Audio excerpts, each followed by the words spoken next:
It's 1:14 a.m. on a Tuesday. The only source of light in the room is the cold blue glare of a smartphone screen reflecting off a deeply tired face. This is Trent. He makes $60,000 a year. On paper, he is the backbone of the economy. In reality, he is one broken water heater away from a total financial meltdown. His thumb swipes up. Again and again. He is exhausted, not just physically, but cellularly drained from dealing with a corporate hierarchy that demands everything and respects nothing. His brain is starving for a hit of dopamine, desperately searching for any digital escape hatch from the crushing weight of tomorrow morning's alarm clock. Then the algorithm strikes. It stops him on a sleek, perfectly lit advertisement. A pair of $300 noise-canceling headphones. Trent looks at his banking app. He has exactly $312 left before his next paycheck. Logic dictates he closes the screen. Survival dictates he goes to sleep. But then a silent, lethal thought creeps into his mind. The exact thought the modern economy was built to exploit. I work hard. It's been a brutal week. I deserve a little reward. Click. Add to cart. Face ID approved. The transaction is complete. Trent just traded another chunk of his future for a piece of plastic that will be obsolete in 24 months. He didn't buy audio equipment. He bought a fleeting 3-second illusion of control. And that is exactly how the machine operates. They don't need to put a gun to your head to empty your wallet. They just have to grind you down from 9 to 5, drain your psychological battery, and wait for you to see comfort in a checkout cart. This is the grim reality of the premium broke. You are surrounded by high-end electronics, designer sneakers, and insulated delivery bags, yet you hold your breath every time you tap your debit card. You live in a state of constant low-grade financial anxiety, heavily masked by layers of expensive consumer garbage. You finance the car to look successful on the highway, and the car guarantees you stay broke in the driveway. It's a flawless system. Here is a hard truth you need to swallow if you ever want to breathe real air. Poverty in the modern world is rarely just a math problem. It's a psychological operating system installed by the environment around you. They weaponize your exhaustion.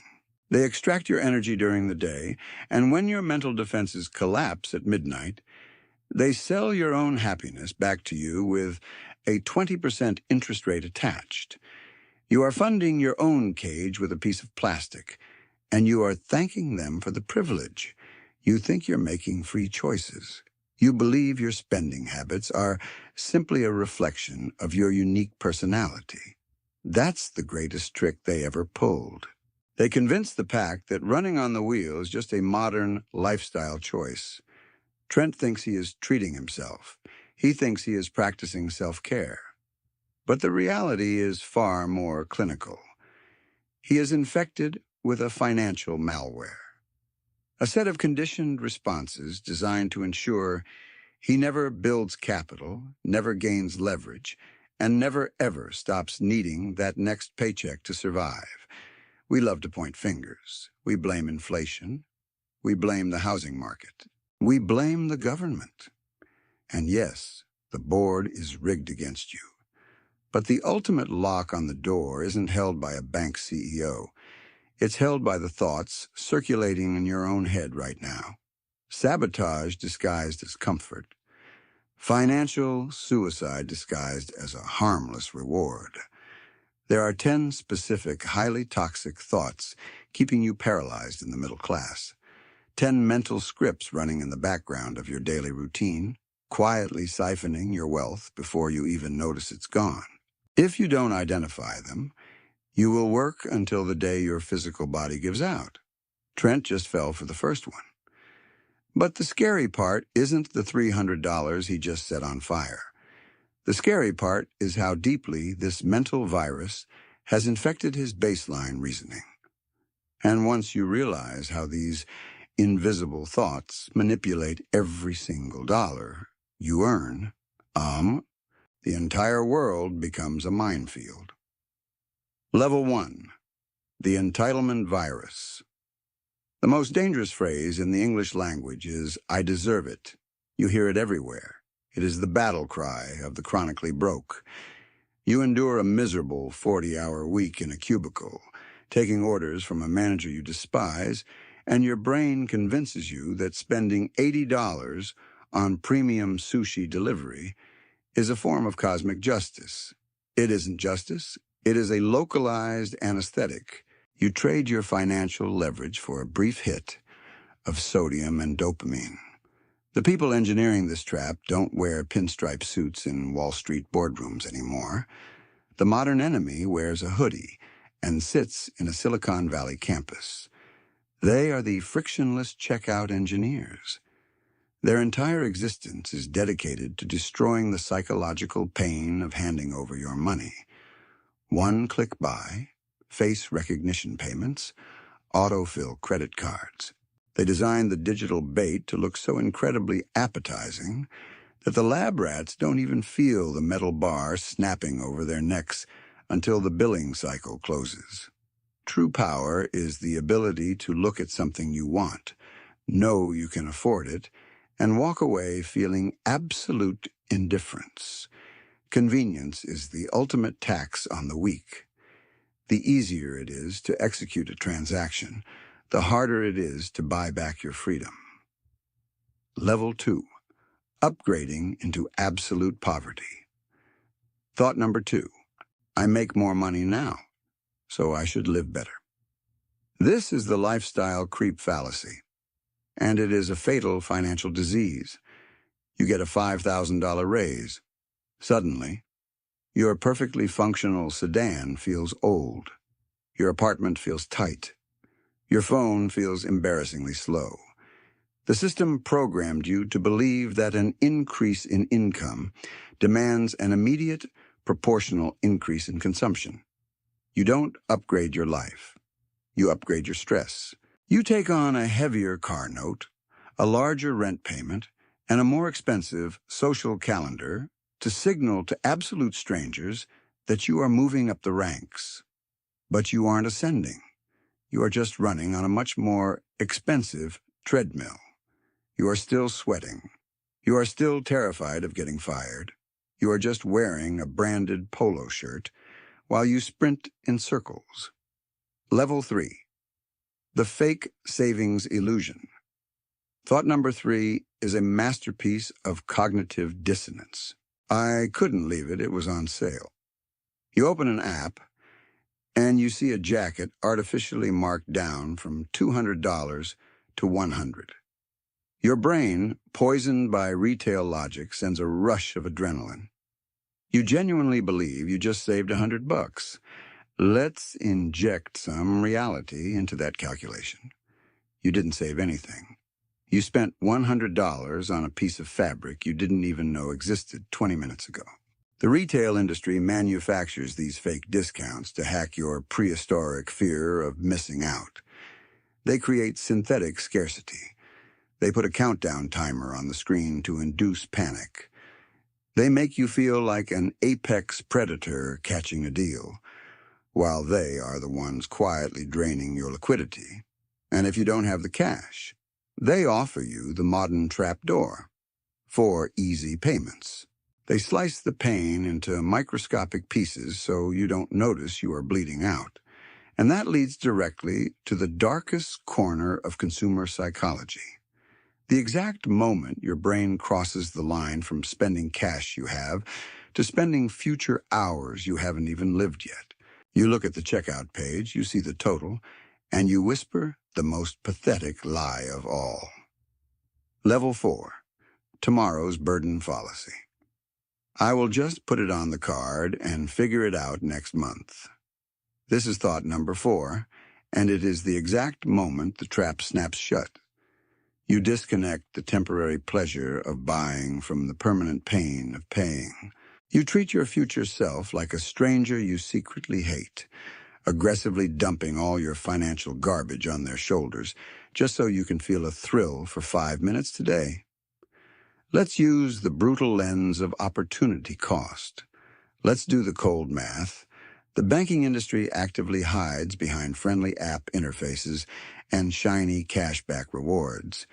Let's look at that $500 monthly car payment you thought was a completely normal, unavoidable adult expense. You signed a 72-month contract because everyone else has a car note, right? If you took that exact same $500 a month and dropped it into a boring, standard index fund for 3 decades, compounding quietly at average market rates, you would have roughly $800,000. Read that again. You are literally sacrificing nearly $1 million of future generational freedom for the temporary privilege of driving a depreciating metal box off a lot. You didn't buy a vehicle to commute. You bought a 6-year chain around your neck, and you paid retail price for the iron. Every dollar you spend on consumer debt isn't just a dollar lost today. It is a mass extinction event for your future wealth.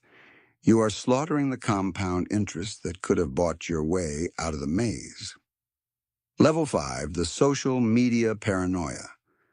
Thought number 5, if I don't go, people will think I'm struggling.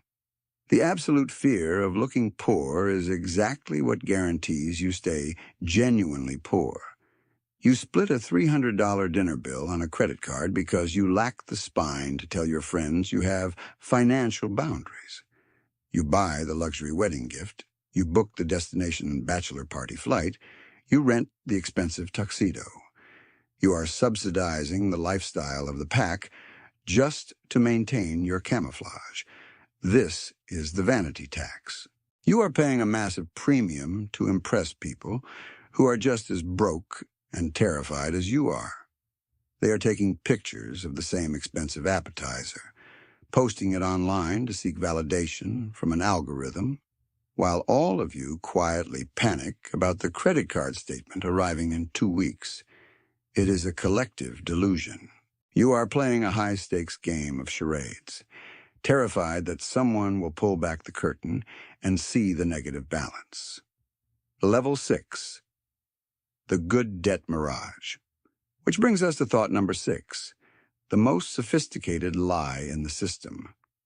This debt is actually an investment in myself. They sold you this concept to make you feel highly intelligent while you dig your own grave. You take out $80,000 in student loans for a degree with zero market demand, or you max out cards for a flashy online masterclass, telling yourself you are building leverage. Let me be very clear. Debt that does not immediately generate positive cash flow is not an investment. It is an anchor. The banking apparatus rebranded a mousetrap as a financial tool, and you walked right in, taking the cheese and thanking the executioner. They gave it a polite name. They want you focused on your credit score. They want you obsessed with being a responsible borrower. A high credit score doesn't mean you are winning the game. It just means you are a highly profitable, obedient lab rat who consistently navigates the maze and brings the profit right back to the master. You are bleeding out from 1,000 tiny cuts, the subscriptions, the car notes, the split dinners, the interest charges. You are a biological battery powering an economy that does not care if you drop dead tomorrow. And unless you radically sever your connection to these toxic scripts, you will wake up at 65, exhausted, bitter, and completely empty-handed. The math is absolute. It has no empathy. It does not care that you had a hard week. But the true horror isn't just the math itself. The true horror is what you have to do to stop the bleeding. You have to assassinate the identity you built. Level 7, the stealth wealth exodus. To actually escape, you have to execute the final 4 toxic thoughts simultaneously. Thought number 7, I need to build my credit score. No, you need to build cash flow. A credit score is just a grade on how profitably you interact with lenders. Thought number 8, I'll invest when my salary increases. A delusion. If you can't save $10 out of 100 today, you won't save 10,000 out of 100,000 tomorrow. Your habits scale with your income. Thought number 9, it's only $15 a month. Death by 1,000 microscopic cuts, slowly bleeding your future out through automatic renewals for services you don't even use. And thought number 10, the absolute apex predator of middle-class destruction. You only live once. You use YOLO to justify a weekend trip, but you only live once. So why are you volunteering to spend 50 years taking orders from a manager just to pay off the interest on a living room furniture set? The exit from the maze requires a radical rewiring of your dopamine receptors. You have to completely stop getting your chemical high from the act of acquisition and start getting it from the discipline of retention. You must embrace stealth wealth. The system is terrified of stealth wealth. The truly autonomous don't wear billboard logos across their chests. They don't finance depreciating metal to impress strangers at a traffic light. They operate in the dark. You need a new visual metaphor for success? Forget the rented sports cars. True success is sitting in a quiet, unfurnished room on a $30 folding chair, drinking tap water, logging into your brokerage account, and staring at 5 years of living expenses compounding silently. It's watching your neighbor aggressively polish his leased luxury SUV, knowing he's one missed corporate bonus away from foreclosure, while you could walk into your boss's office tomorrow, quit without notice, and simply disappear. Stealth wealth is the unapologetic refusal to participate in the Vanity Olympics. It's cultivating a deep, almost sociopathic pleasure in social irrelevance. When you finally stop caring if your broke friends think you're successful, you unlock the capital to actually become wealthy. Let them whisper that you're falling behind. Let them think you're painfully boring. Let them flex their oversized watches and aesthetic vacation photos. You aren't playing their game anymore. They're playing a rigged game for temporary applause. You're playing a silent game for permanent equity. The transition will hurt. It requires you to sit alone with your anxiety instead of medicating it with next-day delivery boxes.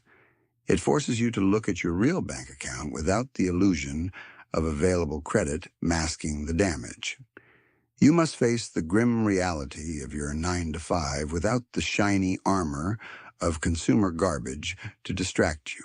You have to strip your lifestyle down to the bare concrete studs. Trent wakes up the next morning. It's 6:14 a.m. The cold light of dawn bleeds through his cheap blinds. His eyes burn from a severe lack of sleep. The shipping confirmation for the $300 headphones illuminates his phone screen. He stares at the plastic trap. For the first time in his adult life, the fog breaks. He clicks cancel. He deletes the payment app entirely, severing the biometric link to his checking account. He sets the phone face down on the nightstand and listens to the silence. It's a microscopic, invisible victory. But it's the very first time he has refused the cheese and stepped off the wheel. If you survived this brutal autopsy of your own mind, drop a comment below saying, "Liquidated dopamine." The algorithms won't understand it. The premium broke will scroll right past it in confusion. But we will know you found the door. My name is Daniel Rath, and I'll see you in the shadows.